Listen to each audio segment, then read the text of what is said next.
Dear students, आज की इस क्लास में हम पढ़ने जा रहे हैं 12th क्लास की इंग्लिश। ये पूरा सिलेबस हम समझेंगे कि इंग्लिश जो 12th class Bihar school examination board का सिलेबस जो है वो क्या है।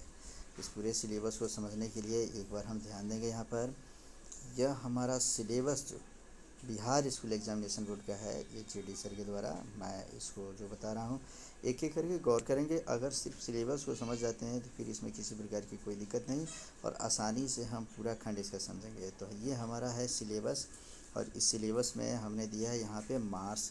कितने मार्क्स का है तो 100 नंबर का याद रखेंगे। इसमें 2 सेक्शन होते हैं, एक होता है सेक्शन ए से और दूसरा होता है सेक्शन बी। सेक्शन ए जो होता है यह 50 नंबर का है, सेक्शन बी जो है ये भी 50 नंबर का है। तो सेक्शन ए और बी में से सेक्शन ए ऑब्जेक्टिव क्वेश्चन है और जबकि सेक्शन बी जो है यह सब्जेक्टिव क्वेश्चन है। ये सेक्शन ए के जो ऑब्जेक्टिव क्वेश्चन 50 नंबर के होते हैं, उस 50 नंबर में ग्रामर पर्सन से हमारा 30 नंबर का पूछेगा और बुक से 20 नंबर का। इस तरीके से 30 और 20 टोटल 50 नंबर के हमारे आ रहे हैं क्वेश्चंस। तो इसे हम ग्रामर पर्सन पे विशेष ध्यान देंगे, तब हमारा ऑब्जेक्टिव क्वेश्चन का खंड बनेगा। और अगर टॉपर बनना चाहते हैं तो बुक्स के को भी नज़रअंदाज नहीं करना है। तो इस तरीके से अब हम पढ़ेंगे इसमें से कि टेक्स्ट बुक पहला फिर से समझ लेंगे। ऑब्जेक्टिव क्वेश्चन जो सेक्शन ए खंड है, इस खंड को मैं बता दूं, पहले इसको समझ लेंगे हम लोग कि यह जो खंड है section A objective question grammar 30 number का और बुक्स 20 नंबर का, 50 नंबर का हो गया। अब आते हैं सेक्शन बी खंड पे। तो सेक्शन बी खंड के लिए हम आते हैं यहाँ पर कि इसमें दे रखा है कि इसमें कुल मिलाकर सेक्शन बी में 6 प्रकार के क्वेश्चंस पूछते हैं, जो पूरा का पूरा सब्जेक्टिव क्वेश्चंस होता है। उसमें पहला क्वेश्चन जो रहता है, यह पहला क्वेश्चन हमारे टेक्स्ट बुक का रहेगा। शॉर्ट क्वेश्चंस रहेंगे 10 ठो, जिसमें से 5 प्रश्नों का उत्तर देना होता है। और ये पाँचों के पाँचों प्रश्न जो है ये 2-2 नंबर के रहेंगे। इस तरीके से 10 नंबर का ये हुआ। ये बुक से संबंधित रहेगा, तो टेक्स्ट बुक जो हम पढ़ेंगे उसी से संबंधित रहेंगे। तो इसको हम जानेंगे और आसानी से इसको कम से कम हमें कोशिश करना है कि कम से कम 5-6 लाइन से लेके 8 लाइन में इस प्रश्नों का उत्तर लिख दें हम लोग। फिर दूसरा क्वेश्चन है इसका एक्सप्लेनेशंस करके। इसमें 2 क्वेश्चंस रहते हैं 4-4 नंबर के। इस तरीके से 8 नंबर इसमें मिलते हैं। इस मार्क्स को समझेंगे यहाँ पर। एक इसमें से एक्सप्लेनेशंस रहेगा। पहला कहता है कि 1 फ्रॉम प्रोज और सेकेंड में कहता है कि 1 फ्रॉम पोएट्री। एक प्रोज से एक एक्सप्लेनेशन दिया रहता है, मैंने एक लाइन दे देगा, 2 लाइन दे देगा, कंप्रिहेंशन टाइप का मैंने ये रहता है कि, और उसी प्रकार समझो कि एक पोएट्री से दे देगा 2-4 लाइन।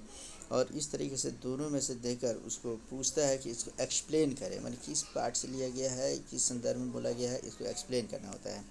तो इस तरीके से ये हमारा एक्सप्लेनेशंस के 2 क्वेश्चंस होंगे, 4-4 नंबर का, 8 नंबर यहाँ हो गया।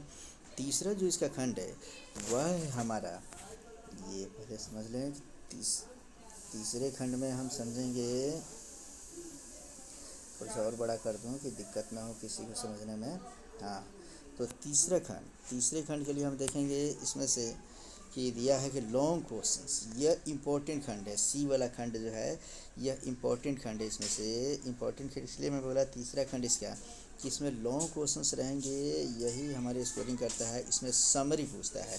इसमें कितने प्रकार के क्वेश्चंस पूछते हैं तो ये जानेंगे। इसमें समरी पूछेगा, प्रोज से पूछेगा, पोएट्री से पूछेगा और इस तरीके से और भी क्वेश्चंस करके कुल मिलाकर इसमें 15 नंबर के क्वेश्चंस ये पूछता है। तीसरा प्रश्न जो लॉन्ग क्वेश्चन का होगा। और इस लॉन्ग क्वेश्चन के प्रश्नों के लिए हम जानेंगे कि पहला ए और बी, यहाँ ए और बी करके हमने लिखा है।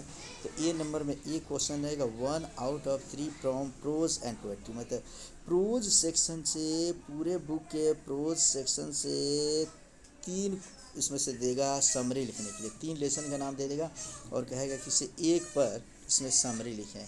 उस ये 5 नंबर का रहेगा। उसी प्रकार पोएट्री जो है, इस पोएट्री से भी 3 दे देगा लेसन, और तीनों में से किसी एक लेसन पे पोएट्री पर भी हमें लिखना होता है समरी। इस तरीके से 5 अब 5 10 नंबर हमारा यहाँ तैयार होता है।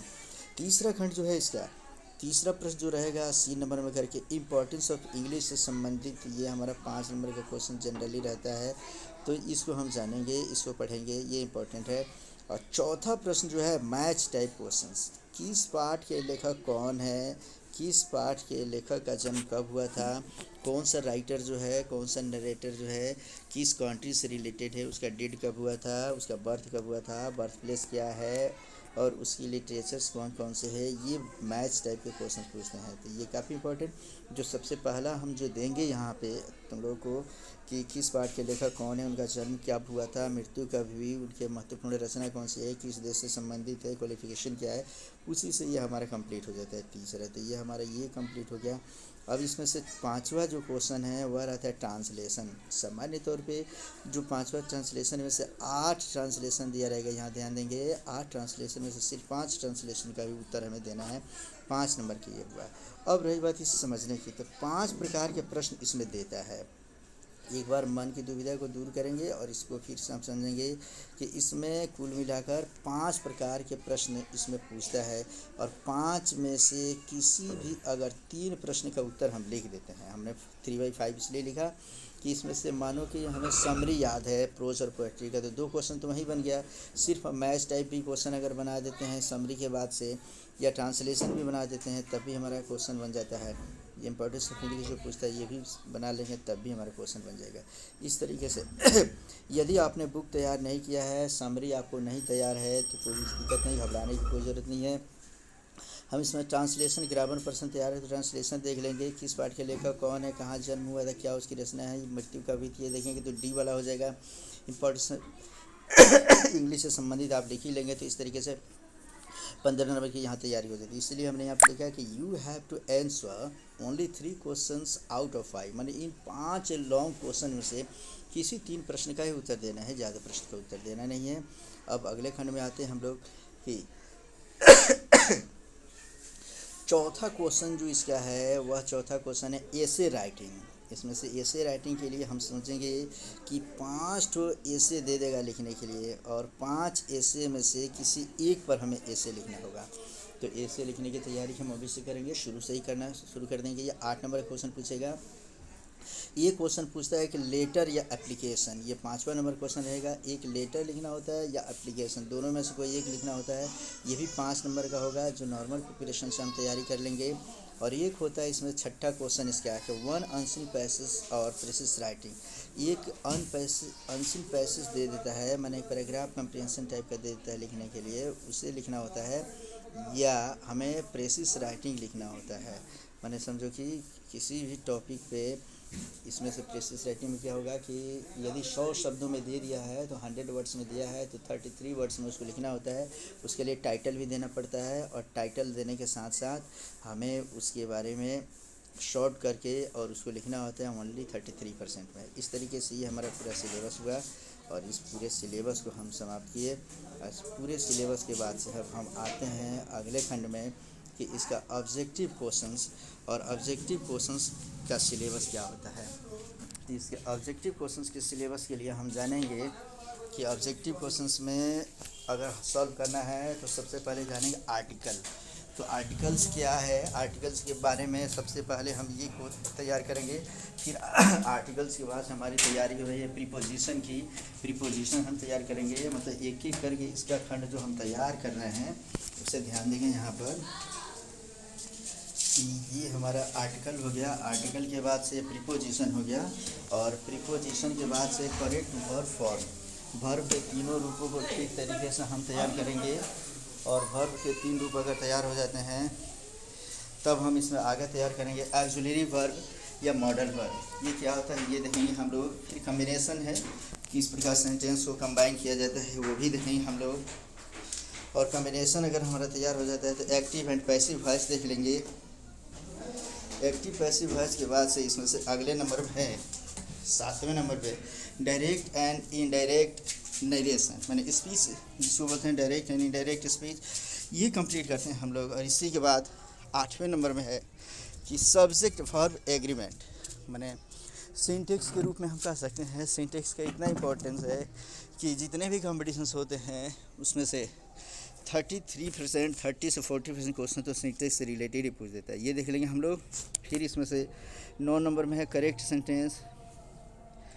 गलत सेंटेंस दे देता है और उसको सही करना होता है, उसके पार्ट्स को ढूंढना पड़ता है, तो इससे भी संबंधित हम देखेंगे। फिर 10 नंबर में हम देख रहे हैं इसमें से कि मीनिंगफुल एक्सप्रेशंस, ये इसको कुछ वर्ड देगा जिसके मीनिंगफुल एक्सप्रेशन व्यक्त करना होता है, ये देख लेंगे। फिर 11 में है स्पेलिंग टेस्टिंग, गलत गलत स्पेलिंग दे देता है और गलत स्पेलिंग देकर और उसको पूछता है, तो ये भी कंप्लीट करेंगे हम लोग।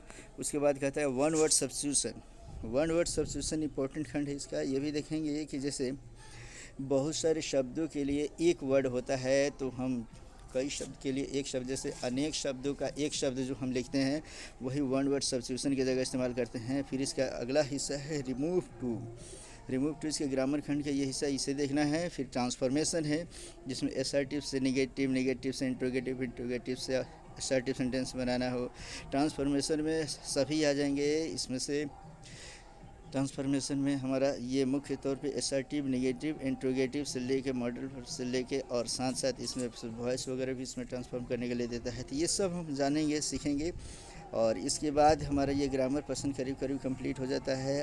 तब हमको 2-3 खंड और है, इसमें से देख लो। जैसे 2-3 खंड में हमने बताया कि क्या क्या है, तो उसे हम याद रखेंगे। ऐसे में आइडियम्स एंड फ्रेजेस होते हैं, तो कुछ आइडियम्स होते हैं, फ्रेज होते हैं जो सिर्फ हमें याद करना होता है, इसको समझने वाली कुछ खास चीज़ें इसमें नहीं होती है। ट्रांसलेशन हम बता दिए कि ट्रांसलेशन तो नॉर्मली हर किसी को पढ़ना ही है, ये पढ़ेंगे। टाइम एंड टेंस से ही ट्रांसलेशन रहता है, तो इससे संबंधित हम पढ़ लेंगे। अब 3 चीज़ है, प्रोज, पोएट्री और स्टोरी ऑफ इंग्लिश, ये तीसरा बुक हो गया स्टोरी ऑफ इंग्लिश का। इस तीनों से रिगार्डिंग क्वेश्चंस भी रहते हैं। तो स्टोरी ऑफ इंग्लिश, इससे भी ऑब्जेक्टिव क्वेश्चन की संख्या ज़्यादा रहती है इसमें से, तो इसको हम देखेंगे, एक एक खंड करके हम पढ़ेंगे। इस तरीके से हमारा पूरा ये सिलेबस कंप्लीट हुआ। अब इसको 1 बार 2 बार 3 बार रिप्ले करो, देखो, समझो, और यदि किसी प्रकार की कोई दिक्कत होती है तब फिर हमसे पूछो, और अगर दिक्कत नहीं होती है तो फिर इसको खूब बढ़िया समझ लो पहले, और इसको कॉपी में लिखेंगे बच्चों। सबसे पहला काम ये करेंगे कि इसे कॉपी में लिखेंगे, और यदि कोई दिक्कत होता है तो फिर उसके लिए हम हैं, आप मुझे कॉल करें, बिल्कुल निसंकोच कॉल करो, सोचो मत, और इसमें बनाते जाओ। फियर की कॉपी में 9801466165 ये नंबर हुआ मेरा, इस नंबर पे कॉल करो यदि कोई परेशानी होती है तो। और फियर की कॉपी बनाओ, जो अगली बार में जिसका फियर तैयार हो जाता है वो मुझे सेंड भी किया करो कि मैं थोड़ा सा देख सकूं। चलो इसे कंप्लीट करो बच्चों। फिर हम इसमें से पहला, दूसरा, तीसरा लेसन जो बाकी है प्रोज सेक्शन का, वो भी मैं अगला वीडियो इसमें पहला प्रोज का पहला समरी हम भेजेंगे। तब तक इसको ठीक से कॉपी में नोट करो।